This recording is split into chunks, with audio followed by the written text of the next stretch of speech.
Welcome to the Military Justice Today podcast with your host, Robert Capovilla and Mickey Williams, covering the full range of military law topics from all branches of the armed forces.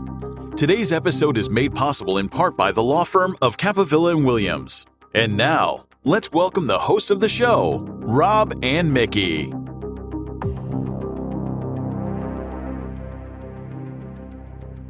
Hello, ladies and gentlemen. Robert Capovilla here from Capovilla Williams. As always, we are a law firm dedicated to protecting the rights of service members and veterans all over this great, wonderful, beautiful country of ours. There is no Matt Starosiak today, so that beautiful intro that I know we're all used to, you guys are going to have to deal with me. I thought you did a great job. Well, thank you. I was actually kind of nervous about this intro. It kind of feels like before you give an opening statement, you know? Sure. So I was a little nervous about that. So I thank you, Mickey. No, you're natural. Yeah. And this is the one and only Mickey Williams who is here with us. He's wearing a Trial Lawyers College from Thunderhead Ranch, which is actually where we met. Yeah, well, it's where we kind of formed the firm, I guess. But we did meet somebody there. We met a lot of people there. We met Colby Vokey there. We met Colby. We also met the famous Jerry Spence. We did. And he had like a cult-like following around him. Josh Cartnett was there. Remember him? I remember Josh Cartnett. You know, Jerry Spence is still alive. Yeah. He's close to 100 years old. Yeah, he is. And I talked to, who was I talking to the other day who just did 3 weeks there? One of my co-counsels on a Marine Corps case that I have, a cool guy. Anyway, he just did the 3-week course. And while he was there, he said there's like two different ones. There's like a 10-day and then there's a 3-week one and a 3-week one that go deeper into the topics. And he said there was no Jerry at the 3 weeks. So he must be at the point where he can't even attend those things. He's got to be close to 100 years old. But that was the best training we ever got. But as much as I'd love to talk about the Trial Lawyers College, and maybe we'll have a guest on sometime from the Trial Lawyers College. I'd love that. That'd be a good idea. I do also want to introduce Daniel Higgins back on the podcast by popular demand. Mm-hmm. The main character from one of our most popular podcast episodes ever that actually accumulated more than 10,000 total views or listens or watches or however they talk about those things, which was the assassination attempt on Donald Trump. Daniel, hello. What's up, gents? How are you today, man? Doing well. Happy to be back to chat. It's exciting to have both you guys in here. We have a topic to discuss today that I'm really looking forward to getting your guys' perspective on it. So we're not going to do a pre-show topic like we normally do. The one thing that I will say in terms of a pre-show topic is we all got a chance to watch some clips from the movie Major Payne yesterday. And Great film. We were all laughing pretty hysterically. I don't think Dan thought it was as cool as you and I did. No, but Dan's a little bit younger too. And I remember watching that film when I was a kid with my father and just laughing my butt off. And I was like 10 years old. I mean, there's so many good parts in it. And honestly, even though if you think about Damon Wayans playing that role as crazy as he was, some drill sergeants are like that. You know, the one-liners, the things that they say, Back in the day, I don't think that I could appreciate the humor. And then watching it yesterday, it was actually pretty funny. It was actually pretty funny. A lot of that, like the PTSD and everything he was dealing with and treating everything like Vietnam. It was actually pretty funny. Yeah, Damon Wayans was like on top of the world in the 90s, and then he just kind of disappeared. I don't know what happened to him. I loved him. The choo-choo train scene where he tells the story or whatever, the bedtime story, and then the scene where he goes and he fires off 5 or 6 rounds into the closet because the kid tells him that the boogeyman is in there. Yeah. And he looks at the kid and he says if he's still in there, he ain't happy. Yeah, that's right. Classic TV, man. That's great stuff. But I don't want to go off too much on a tangent because certainly we know we have a tendency to do that. But today I want to talk about Governor Walz and vice presidential candidate Governor Walz. And the intent of today's podcast is there's been a lot of news coverage out there on his service record. He's been attacked by a lot of his fellow service members. A lot of guys that he served with has come out and said that no, he was a fantastic leader. And this has certainly caught fire in the news. You know, it's all over Fox News. CNN's been covering it. NBC's been covering it. ABC's been covering it. And there's been a lot of different interpretation and opinions about Governor Walz's military record. And so I wanted to bring you two guys on to talk about your thoughts and your opinions, since you guys are both combat veterans yourself. And today's episode is not about politics. I really want to focus just on the service record and hopefully educate some of our listeners on what's actually going on here, because some of the things that I've seen have just been bad reporting from folks who don't really understand the facts themselves. So, our listeners know you two guys. You guys have both been on numerous times, but just to be as thorough as we can be, and we'll start with Mickey. Mickey, just tell us a little bit about your background, your service record, and then we'll do the same thing with Dan. Sure. I grew up in Coquille, Oregon. I am an Oregonian at heart. I love the Ducks, right? Anybody who knows me will know that right away. And I joined the Army as an infantryman in 2002. Right out of high school, and I signed up and volunteered for in those days, it was called the 11 X-ray contract, and that was for the Ranger Regiment. And so long as you passed all the schools, you would get to go to the Rangers. And luckily, I passed all the schools and met all the requirements, and I was part of the 75th Ranger Regiment there at 1st Bat out of Savannah, Georgia, Hunter Army Airfield. And I did 4 combat deployments while I was there, went to Ranger School. While I was there, hundreds and hundreds of missions. Didn't get in too much kinetic fights. It was actually quite uneventful, if I'm being honest. I talked to Dan at length about this yesterday, actually. But after that, I got out, and I said, no more Army. I'm done. I went to college, went to law school, and then joined the Army again in the United States Army JAG Corps, and I did that until I was on active duty until about late 2017, got out, and then joined the reserves, and eventually I did a total of 15 years, both active and reserve time, and got out as a major. But that's pretty much my career there. Daniel, tell us a little about yourself, my friend.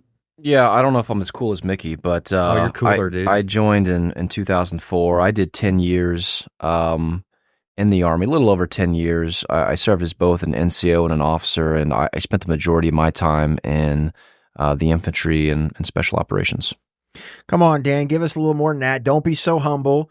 You did some pretty cool things. You were also a sniper team leader and some other stuff. I appreciate the humility, the quiet professional. Perhaps Governor Walz should learn something from our own Daniel Higgins. Well, here's something about Dan, too. A lot of people know he was a mercenary for a little bit. He actually went to Haiti as a defense guy, was hired to protect these folks going to a hospital. I mean, he's got a fascinating story. And when you sit down with Dan, he talks to you about it. You're like, my goodness, this is someone special. Why doesn't he talk about this more? But again, that's because he's the quiet professional that Rob said. Well, I had some fun, doing some security gigs. But no, I started out as an enlisted guy. I joined as an 11 Bravo, just like Mickey. And I talked about it a little bit in the podcast about the attempted Trump assassination. But really got lucky, right place, right time to be able to get into the sniper section. Got an opportunity to go to sniper school, then deployed to combat, spent a year in Baghdad in late 05 and all of 06, which, folks that were there at the time, and actually Governor Walz's unit from the Guard was actually there at that time. They deployed in early 06, I believe, and then they did like 22 months because they got extended like multiple times. Wow. And so that was happening. It happened with some active duty units. We luckily did not get extended, but it was totally normal to go on a 12-month deployment and then get extended for another 3 months. So you do like a 15-month deployment or more, right? Yeah. Luckily, I did the year over there. But, I bring that up because, 05, 06 was a very violent time to be in Iraq. We lost a lot of service members. I remember, I think we were losing somewhere between 100 to 130 guys per month over there at that time. A lot of IEDs, a lot of contact with the enemy. Luckily, I came back just fine. But after that, I went to Special Forces selection. I got selected. And then I chose to get out and go to college instead of going to the Q course. So I got out, went to school. I got my bachelor's. I went and got my master's, and then I came back as an officer. Came back in as an infantry guy, and I actually spent some time in the Guard too with 19th Special Forces Group while I was in college, and then came back as an officer, and was an 11 Alpha. Was an infantry officer. So I served with 3rd ID and the 75th Ranger Regiment, and then I got out and actually met you down there at Fort Moore, Rob, during that time frame. So I remember Lieutenant Higgins. Yeah, you were at 3rd Bat, right? Yep. I was at 375. Yep. So Lieutenant Higgins was an impressive dude, man. He was all, he was all tabbed up and everything. And at that time, he was an officer in the Ranger Regiment. And yeah, that's how we met. So we've kind of had 2 origin stories today. How I really became friends with Mickey and how I met Dan Higgins. That being said, let's kind of jump into these questions, and I've got 4 topics. I've kind of picked out the 4 major topics that are circulating, making its way around the news cycle right now, and I'm just curious on your guys' thoughts. So Sure. Here's what we're going to do. I'm going to tell you the topic, then we're going to kind of cover the reporting, and just so everybody's tracking, each fact that I state here has been has been attested to, there we go, multiple times. So this isn't just MSNBC or Fox News, or it's been reported by a number of different agencies. So here's the first topic. Did Walz lie when he told campaign supporters that he retired as a sergeant major, or are the Republicans grasping for straws by attacking Walz on this comment? So here's what's been reported. According to CBS News, Governor Walz told campaign supporters during his gubernatorial campaign in Minnesota that he was a retired sergeant major. In addition, the Minnesota government website stated that Walz was a retired command sergeant major. The Harris election website initially stated that Walz was once again a retired command sergeant major. And then here are some comments. CBS News reached out to the Guard unit in Minnesota, and their public affairs rep, who's a lieutenant colonel, clarified a few things. And he said that Walz retired as a master sergeant in 2005 for, quote, benefit purposes, end quote, because he did not complete additional coursework at the U.S. Army Sergeant Major Academy. While Walz can say he served as a command sergeant major in the Minnesota Army National Guard, his official biographers are incorrect in referring to him as a retired command sergeant major. That's the official position of the Minnesota National Guard. So we'll start with Dan here. Dan, give us some perspective on what's going on here, because this is not as simple as somebody lying about the grade or rank or rate they retired in. Yeah, no, I think that if my last rank was command sergeant major and I get out, I'm going to tell folks that I was a command sergeant major, right? Because he pinned command sergeant major. Right now, technically, it is true that he did not complete the command sergeant major or the sergeant major's academy, and he didn't spend, I think it's 2 or 3 years in the billet as a command sergeant major. That is what is required to retire as a command sergeant major. Because he didn't complete the course or didn't complete the time and position, then it's like, you retire at your last rank where you did complete the schooling or, the position requirements, right? Which was master sergeant. So when he says that I retired as a command sergeant major, that's true, right? He pinned command sergeant major, and that was his last rank when he got out. But to say that he's a retired command sergeant major, I guess that's not technically true, because he is getting paid for his retirement as a master sergeant. So I think that it's it's a technicality. I don't think it comes anywhere close to stolen valor or anything like that. If he was a master sergeant and then he said I was a command sergeant major, but he wasn't, but he did pin command sergeant major, right? So I don't see it, a big issue with that, as much as I do with some of the other things. Mickey, let me hear your thoughts on this, man. Yeah, no, people who know me know that I'm a right-wing guy. I believe in all sorts of conspiracy theories and everything. I mean, it's true. There's some truth in that statement. Yeah, no, it's like completely true. And but I agree with Dan in a lot of ways. Like I think of myself, if I served in the rank, but I retired at a different rank, I would probably still tell people I at least served at that rank. The issue is when I think he's going around saying that he was a command sergeant major or he retired as a command sergeant major, because when you retire, you get a DD-214, of course, and you get a blue card that basically your ID that has your rank on it. So how could you confuse that? Now, I can't read the guy's heart. I can't read his mind, right? I don't know what he was really thinking. Probably a good thing. But I do agree with Dan that, hey, he got the rank. And so if I were in his position, would I tell people that I was at that rank? Probably. Yeah, I don't know. But the other thing that's interesting is he has to know, right? I mean, you have to know when you enter politics, people are going to investigate you. So I'm surprised he wasn't more prepared to be able to answer that correctly. And I think the website was recently changed for him or something, to be able to explain the technicality that Dan just described. But yeah, I don't think that is that big a deal, to be honest with you. I agree with you guys on this one. I don't think this one is that big of a deal either. I think that he needs to be a little bit more careful about how he's referring to himself, because I think he kind of brought this on himself. But at the same time, there are educational qualifiers that we all have to have when we hit certain ranks. I know for me, when I was in the reserves, they wanted me to go ILE, and I technically wasn't educationally qualified to wear the rank of major, even though I had been promoted to major. So I think for this one, we all are in agreement. We're going to chalk this one up to a bit of a miscommunication, I think, but nowhere. I agree with Dan's statement on this. This is not false valor. It's nowhere close to false valor. He should probably be a little more careful about what he says. But I tend to agree with you guys. I don't think this is a big deal. So for this one, we're going to say not a big deal. Certainly not false valor. Unsubstantiated. That's right. That's right. In Army terms, unsubstantiated. Yeah, if this were an ad set board, it'd be. Yeah. All right, guys. Here's the second topic. Are the claims that Walz retired from the Minnesota National Guard to avoid a deployment to Iraq fair or unfair? And here are some of the facts. And once again, this is a combination of CBS News and Fox News. All right. Earlier this week, Senator Vance, who is, of course, vice presidential candidate Vance, attacked Walz's service record by stating the following, quote, when the United States Marine Corps, when the United States of America asked me to go to Iraq to serve my country, I did.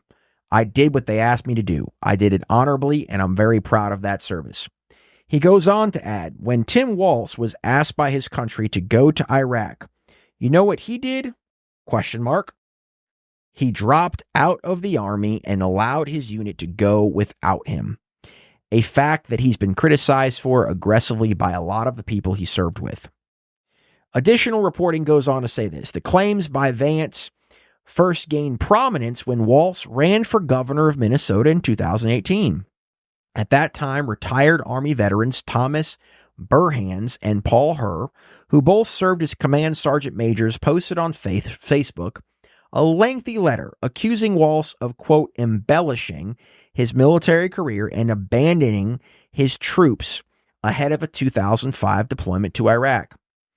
In the letter, both of these retired command sergeant majors state that Walz was serving as the unit's command sergeant major when he decided to retire as they got orders to deploy to Iraq. They claim that from the time the unit was told to prepare for an Iraq deployment and when Walz retired, he told other Army leaders he would be going to Iraq, but later resigned his position before the deployment to avoid going to a combat zone. The Minnesota National Guard told CBS News that Walz's unit, which was the 1st Battalion, 155th Field Artillery, received an alert order for mobilization to Iraq on July 14, 2005, 2 months after Walz retired. So, Walz himself said that the reason he was retired was because, or the reason he left before the deployment was because he wanted to run for Congress, and he felt that after 24 years, it was time for him to retire. All right, guys, that was a bit more lengthy, but the bottom line here is he either knew about a retirement or likely had some knowledge that a deployment was happening, and he goes ahead and retire. It's also important to note this. This man served 24 years at the time of his retirement. So I will say off the top that Vance's statement that, he decided to leave or walk away, that's not entirely accurate. The man retired after 24 years, but a lot of his soldiers, Dan, have been coming out and saying Sergeant Major was like our father and he abandoned us during our time of need. What do you think about that?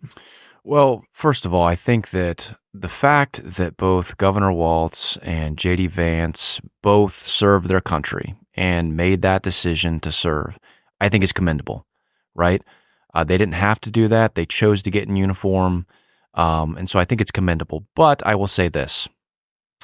J.D. Vance was like a public affairs guy. He did 6 months in Iraq in like an air-conditioned, office. So for him to kind of attack Walz, I mean, take it for what it's worth. I will say this, though. Obviously, Walz had a tough decision to make, right? He's coming up. He's well past, his ability to retire at that point.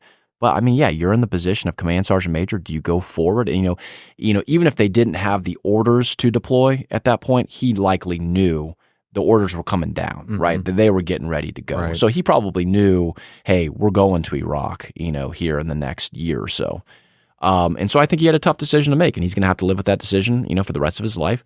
He chose to get out and go run for Congress, and he got elected and everything. And so I think that if he deployed to Iraq, he wouldn't have been able to. He certainly wouldn't have been able to because they were on that 22-month deployment. He didn't know it was going to be 22 months at the time. But, he made the call to go to Congress. That's a tough decision to make. I would like to think within my heart I would want to deploy. But, am I going to fault the guy or call him a coward or anything? No, I'm not. He had a tough decision to make and he made it. So he's going to have to live with that. Mickey, what are your thoughts there? Yeah, I think I disagree with Dan on this one. I think that when you've got that much time and you've got so much experience and knowledge, your troops need you. That's why you're there. You're there in the Guard or the reserves or the military when war happens and the country needs you. And when push came to shove, he decided to get out. And I believe on that same deployment, there was a service member who was lost from their unit. So, yeah, I understand, like, hey, he wants to run for Congress, but brother, you signed the contract. Like, you're getting paid by the Guard in case something like this happens. And then you decide to retire. I don't know if he retired after the deployment, like he just had to wait around and then the deployment happened. I'm not exactly sure of the timeline there, but that makes it even worse for me.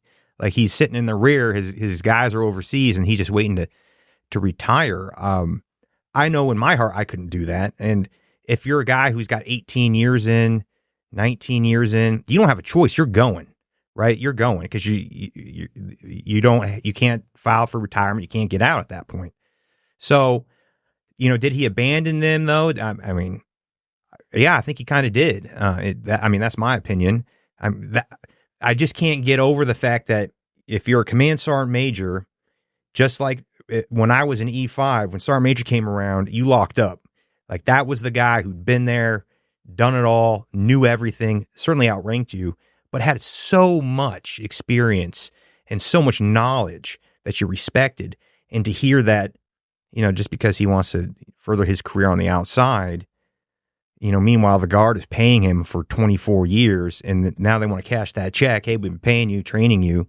He decides to leave. So from my perspective, yeah, I think he did. Yeah, this is a tough one for me. I was never enlisted like you guys. I'm going to keep my thoughts on this relatively brief. I could understand having personal ambitions, right? Mickey and I, we both left the service because we wanted to devote more time to our law firm, right? Mm-hmm. I've never deployed. Now, when I first joined the JAG Corps, my number one request for an assignment was Afghanistan. I wanted to do that. I didn't really have the opportunity to do that.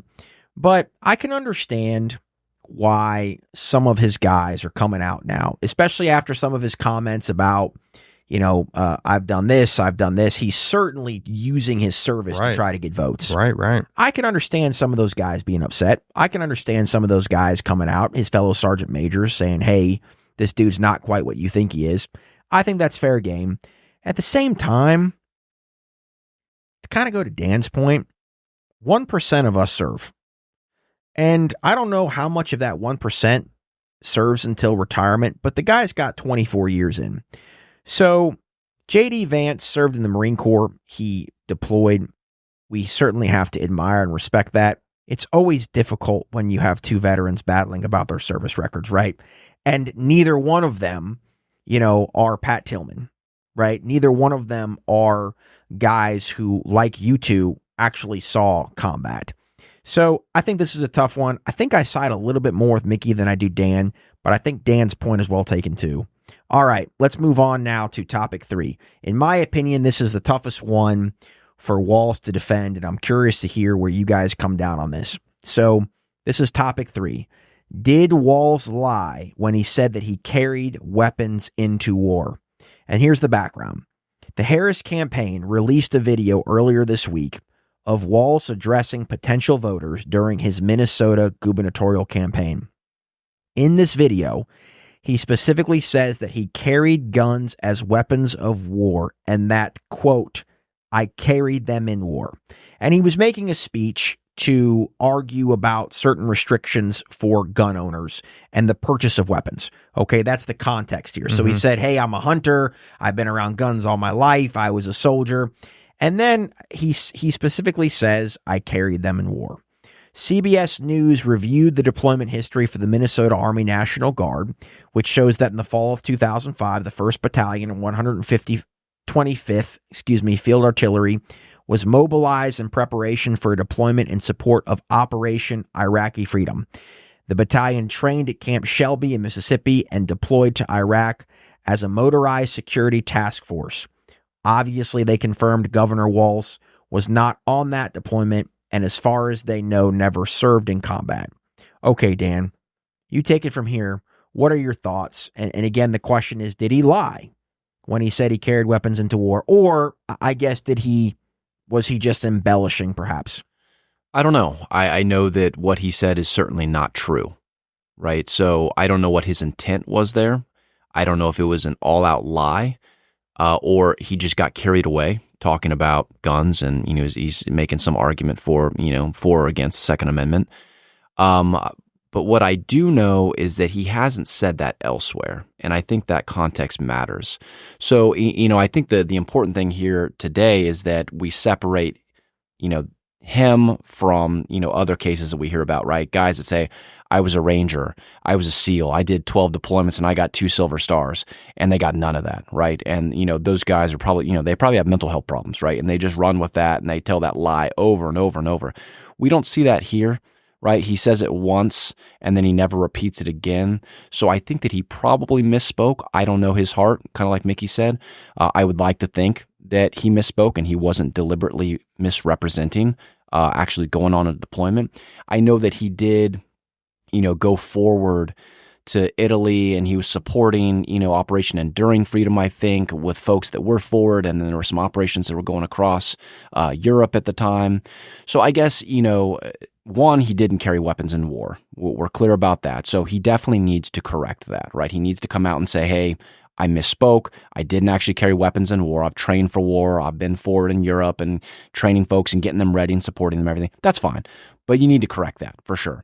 I also think that, people talk about deployments, and deployments mean it's very different today, right? The Navy talks about a deployment like when they go to Guam, right? Okay, that's a very different deployment than, Mickey and I went on, right?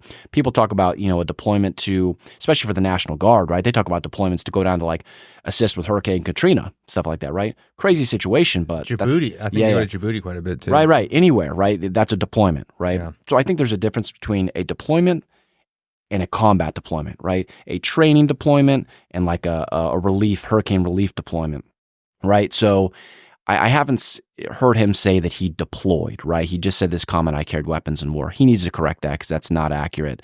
And I would hope that as an elected representative and, as a vice presidential candidate, he wouldn't deliberately misrepresent his military record like that because, we need to hold our elected officials to a higher standard, especially when it comes to something like this, right? Because people care about that. People care about your service. So they deserve to know the truth. Mickey, what are your thoughts? My thoughts are that he's a politician and politicians lie. I mean, they all do. I don't know You could I can't think of a single politician who's completely honest 100% of the time, right? I just can't. So I'll start with that. But what's interesting here, okay, like if we're looking at this from a legal standard, and the legal standard is, did they make a statement that was false? Did they know it was false? And did they do it with the intent to deceive? Right? Those are kind of the three elements of a false official statement in the military. And here, you got to remember who the audience is. He's at a political rally, and I think he is trying to convince them that he knows what he's talking about, right? So is it a lie? I think by the legal standard, yeah, it would be, because it's false. He knew it was false because he didn't carry weapons in war, and he did it to try to convince these guys that he knew what he was talking about because he was in war, and he wasn't, right? He just wasn't. So looking at it that way, I'd have to say, yeah, it was false. And Rob, you and I have met so many vets over over our life doing what we do, and we can kind of sniff these guys out when they come in and they say, hey, I did this, or that. I mean, you've had a personal experience with a guy that you knew for years and then came to find out that everything he told you was a complete and total garbage. But I don't understand why. I mean, I understand why he did it, but I don't understand why he would think he would get away with it either. You know what I mean? So it's like, yeah, it's a lie. I don't think there's any way you can spin it. There's no way you can spin it. It's a lie, but he's a politician too. You remember that one time we were at that veterans event and there was that old guy talking and he said something. And I said, wait, did you just say you were on an SF ODA? And he says, no. I was in AA. Yes, I do. I mean, I was listening to the guy, but we have a good friend in town who's a prior Marine Corps JAG officer who's now a really well-known attorney in town, right? Yeah. We're not going to use his name because we haven't talked about this, but he gave me he said something to me one time when we were smoking cigars. He said, I'll tell you what, Rob, I've met a hell of a lot more special operators outside the military than I ever did in the military. Yeah, I think that's true. Oh, 100%. Because we run into, we have some friends that are in politics and where we live and stuff, and we run into folks that, you guys sniff them out well. I don't sniff them out as well, but I will agree with my good friend that I've run into a hell of a lot more special operators outside the Army than I ever did in the Army. Yeah. All right. So that kind of takes us now to our last topic here. So I guess before we go on with that, here's what I'll say. I think this was probably a lie, but as a guy who speaks for a living, which all three of us do to some extent, right? We all spend a lot of time in front of juries. We all spend a lot of time talking about facts and things like this. There's a number of times in my career where I get a little, you start feeling your blood a little bit. You're defending somebody and you say something in a closing argument that you don't intentionally mean it to be a lie, but if you could take it back, you would. Right? Maybe you misheard something. I think he gets his blood up here. He's running for office. He says a stupid thing. Is it excusable? No, it's not. Is it understandable? I think it's probably understandable. To Dan's point, he's not really said it since, but I think Mickey's right. He never saw combat. He was never in war. He never carried weapons in war.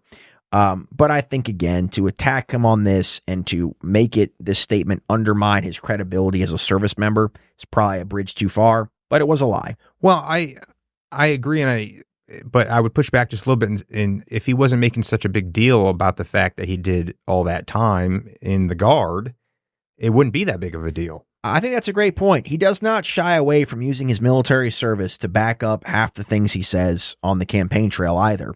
And it's like they're calling him coach now, right? Well, he was an assistant coach. So it's politics. And this is what we've come to expect. But it certainly was not a truthful statement. And if he had made a statement that was this kind of a lie in service, he may have had himself some problems. He'd probably have to call Dan for some help. I don't think Dan would represent him, though. Maybe Dan would do a pro bono. Dan would. All right. Topic 4. And this is the one I'm most excited to talk to you guys about because I think this is nuanced. And I think the record deserves to be straight, and that's why you guys are here. And if I can add anything to this, I will. Topic 4. Did Walz lie when he said he deployed in support of Operation Enduring Freedom? Now, here's the facts backing this up. According to a Fox News report, As a first-time congressional candidate in 2006, the Walz campaign stated that he was a veteran of Operation Enduring Freedom, and they've got the actual text from the campaign to back that up. Okay? In 2007, Walz spoke about his time during that operation, and I believe this was on a talk show on C-SPAN. And this was the exact quote. Okay, this is the full quote about his deployment. He said, quote, "I deployed in support of Operation Enduring Freedom, and my battalion provided security from Turkey to England, and that unit is in Afghanistan at this time." According to CBS, Walz was never in Turkey, England, or Afghanistan during this overseas tour. He was stationed in Italy, but it was in support of Operation Enduring Freedom. Mm-hmm. So, Dan, I'm going to start with you here. How do you take this? What do you think is going on here? Was this a lie? Is this a misunderstanding? Is it a combination of both? I don't think it's a misunderstanding. So basically, I think there's a difference, like I said, between a deployment and a combat deployment. He was forward in Europe, right? And he had troops that were forward in Afghanistan, right? What he's talking about, from England to Turkey is that you may have a platoon over here. You may have a company over here. So as the senior enlisted guy, he's kind of overseeing it all. Doesn't necessarily mean that he was there in England or in Turkey. He's in Italy and he's got people in Afghanistan. He's got people in England. He's got people in Turkey. And so we saw that a lot in special operations, right? We may have our command was in Bagram, right? But we may have folks in Erbil in Iraq. We may have folks forward in Syria. We may have folks in Djibouti, Somalia, wherever, they're all over the place, right? You can have a platoon here, a company there, battalion headquarters, or, regimental headquarters is in Afghanistan or Iraq. So they're all over the place. I think that really, as long as they didn't represent this as a combat deployment, I think it's fine because, again, the Navy, or the Air Force will characterize it, going to Qatar, right, to like Al Udeid Air Base, right? They'll characterize that as a deployment. Couldn't be any safer there, right? They're not anywhere near the war. Or going to like, Japan or Korea as a deployment, right? That's not combat. So as long as they didn't characterize it as combat deployment, I just think they need to be very careful with how they characterize this and don't give people the wrong impression, right? When you talk about you're on a deployment, just be very careful about how you describe that, because there are folks that went forward to combat deployments and, they lost limbs, folks lost lives, right? And so you just need to be, politician or not, you got to be very careful to delineate what type of operation you were on. I think that's a good answer. Mickey, what are your thoughts here?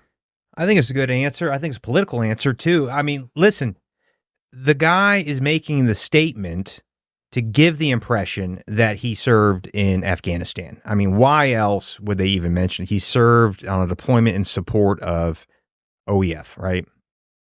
Why is he saying that if he didn't actually go there? Because he wants to give the impression that he was, without getting the hot water spilled on him to say, no, actually you weren't there, right? But that's the impression he's trying to give folks. And for those who actually were over there, who, like his unit at one point, they're going to be hearing, they're thinking, at least I would be, you didn't go. What are you talking about, dude? You didn't go there. You were in Italy, chilling, drinking wine. Like, yeah, you were technically on a deployment. And here's the other thing, just like we're having to explain kind of the difference between a combat deployment and a deployment, the average person out there who never served has no idea what the difference is unless it's explained to them. So, and they know that. And so when they make a statement like that, the impression is supposed to be, oh, this guy is a combat vet. He was fighting, but he wasn't, right? So I agree that technically true, practically disingenuous. I understand both of these points, and I think you guys are saying a lot of the same things, actually. Well, here's what I'll say. I spent 2 years in Korea, and it was a hardship tour because I was up in Camp Casey, just 10 miles south of the DMZ or whatever, and we used to have to go up there and train those guys from time to time and this sort of thing. And it was made very clear to me from day one, as an active duty soldier, that I could not ever refer to that overseas tour as a deployment. That was clear. That was briefed to me. That was told to me. That was always my understanding. And so all my life, my mom at different times has said, well, you were deployed in Korea, Rob. You were right there, North Korea. Right there on the DMZ, dude. And I've always said, time and again, Mom, it's not a deployment. It's an overseas tour. And it's even hard to call it a hardship tour, even though I think I was getting some hardship pay. Because look, on the weekends I was going into Seoul. I was drinking some sake or whatever that was they had there. I forget. Soju. Yeah. And I was chasing girls, and I was working out at the gym. That was my life on the weekends there. It's a good life. It was a good life. I would never call that a deployment. So this one, to me, bothered me. Maybe the way, Mickey, that him talking about being in war bothered you, or Dan, even to some extent, how it bothered you, because I've gone out of my way to make sure and make it clear all my life this was never a deployment. I've never deployed. And this, for him, was not a deployment. It was an overseas tour. He was in Italy. Now, Dan brought this up earlier.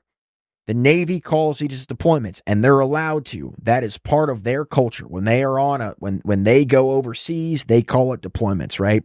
National Guard guys. We've served with a lot of National Guard guys. We've represented a lot of National Guard guys. To Walz's credit, Mickey, I've heard them refer to Korea, South America. I've heard them refer to European tours as deployments. But you would think that a sergeant major is going to know better. Yeah. What are your thoughts on that, Mickey? Am I off there? Especially when the guy had an opportunity to go and he didn't go. Yeah. Right? I mean, and he knows people are going to find out. I just don't get it. To me, this is like a pattern now. You've got the state that first not going, okay? Then the statements of going overseas. And then there was like a photograph of him at some football game wearing an SF hat. And I'm just like, who is this? What was this guy trying to do?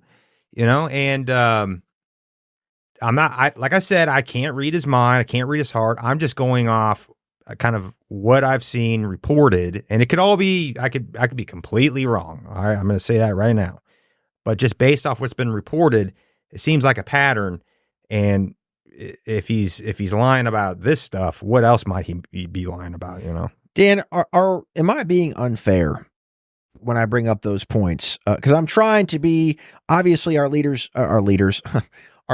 know that I tend to be more conservative.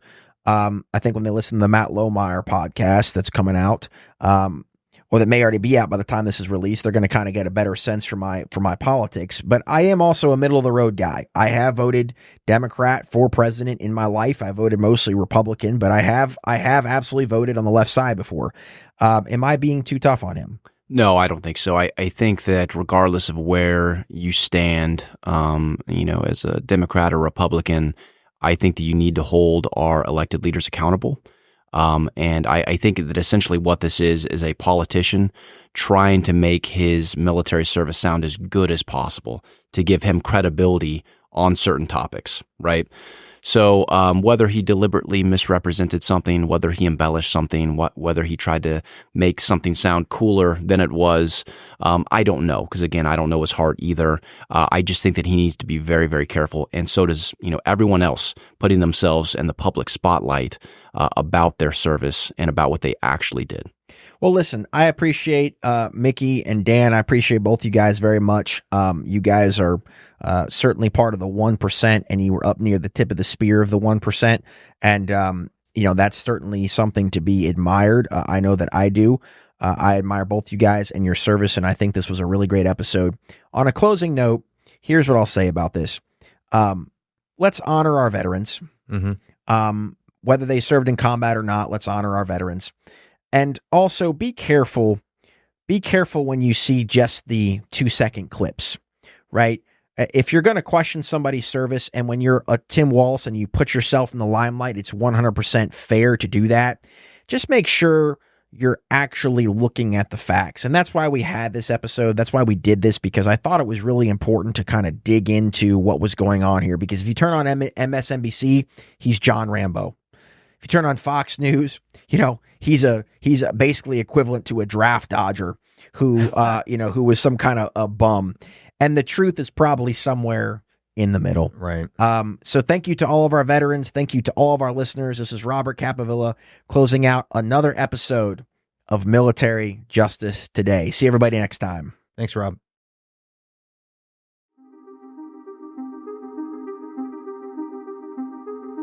Thanks for listening to the Military Justice Today podcast with your hosts, Robert Capavilla and Mickey Williams. This show was made possible in part by the law firm of Capovilla and Williams. For more information or to listen to more episodes, visit militaryjusticetoday.com.